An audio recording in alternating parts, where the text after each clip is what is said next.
As Arthur Miller liked to say, the essence of America is its promise. And we have found our story again.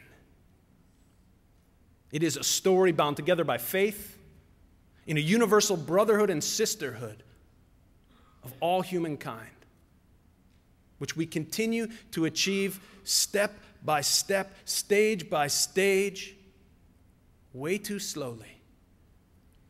But we're moving onward and forward forever. It is an affirmation that justice in the long run cannot be denied, that love is superior to hate, and that humankind is destined to become one family. It is a faith that stirs the dedication to the cause of creating a better world, one that is more free, more just, and more united. A faith that everyday people like you and me can and do participate in creating a new world. This week, you and I went to the polls, and regardless of who you voted for, we changed the world. We changed the world. Can you imagine living a life that is devoid of significance? Living in a world that is destitute of meaning and possibility? Well, if our world is devoid of significance and destitute of meaning and possibility, then someone has to explain to me why our country and our world are overflowing with a newfound pride and hope today. The day has finally come when all Americans, white men and black women, Jews and Gentiles, and people of every heritage and hue, every party and position, are able to sing with new meaning. My country, 'tis of thee, sweet land of liberty, of thee I sing. It has been said, nothing can sing that has no song in it. And America is singing again. From where does this song resound that unites America? Does it come from our land, from our history, from our economy, from our money? No. Our song rings out from our faith in freedom and our promise, the promise of progress and possibility. It is a melody born of faith in basic human decency and in true human equality. And all people need faith, a faith that they can believe in and a song that they can sing, especially when through uniting and singing such hopeful songs, the old worlds of fear and division and greed crumble like the walls of Jericho crumbled at the sound of Gabriel's trumpet. Did you know that on this very day, you knew this, David, maybe. On this very day, 40 years ago, November 9th, 1968, the man who went by the name of the Godfather of Soul, Soul Brother number one, Mr. James Brown, yeah, you give it to us, let's hear it. He added his audacious contribution to the melody that is the American song. Like a modern-day Gabriel, on this day came out his new single, which helped blow down the walls of white supremacy. With the words, "Say it loud, I'm black and I'm proud."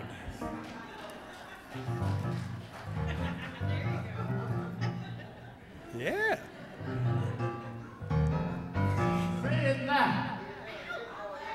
Proud.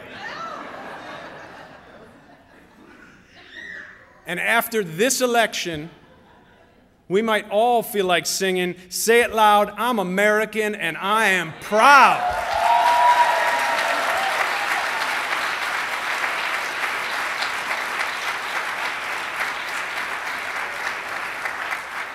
It has been a long time coming. But let it not be the kind of pride that makes us go out and tell others how to live and how to govern themselves. Anyone who's a parent knows that the real way to influence others is through our example.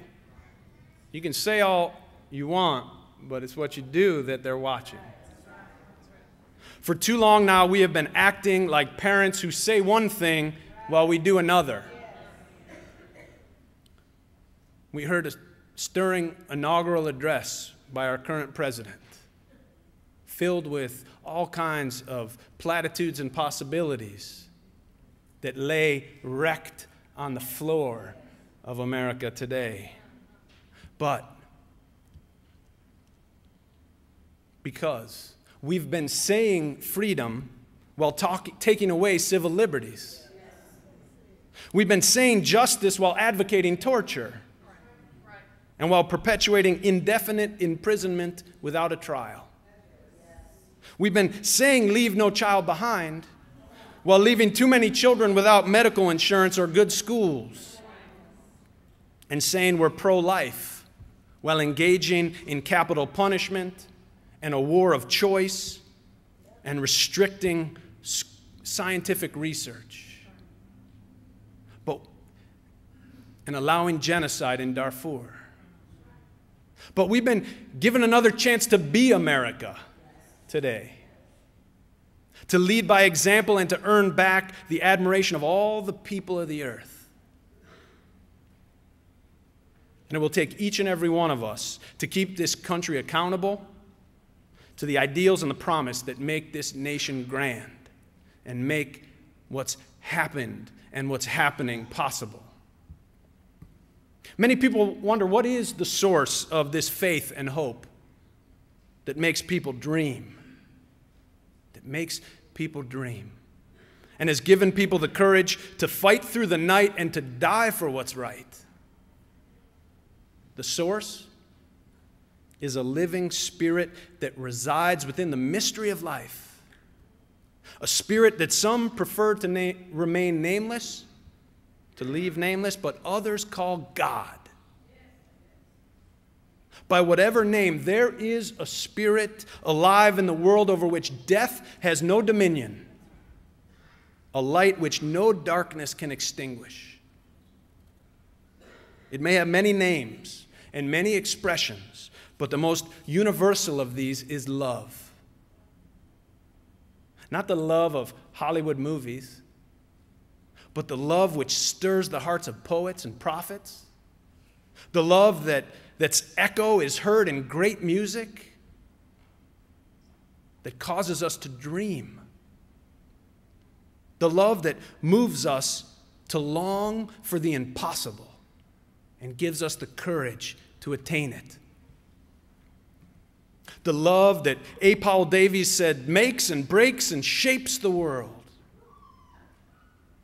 It is of this love, this God, this Holy Spirit in the heart and mystery of life that hope is born and faith endures.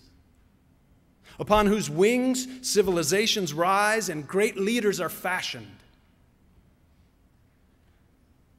It is of this faith that America came to be through dreams and through visions of far-off and yet unknown possibilities. And it is this hope that America presents and promises to the world. We cannot defeat evil in the form of terror and tyranny and totalitarianism with guns and bombs. We cannot win a war if our goal is to maintain our economic hegemony or our military superiority. The contest that is going on right now in our world will not be won by the ones with the strength of armies alone, but by the ones who hold true to the living spirit that is exemplified in true democracy and the universal laws of justice and freedom and love. It is a purpose we cannot forsake. We must learn to love one another or die. That is our choice.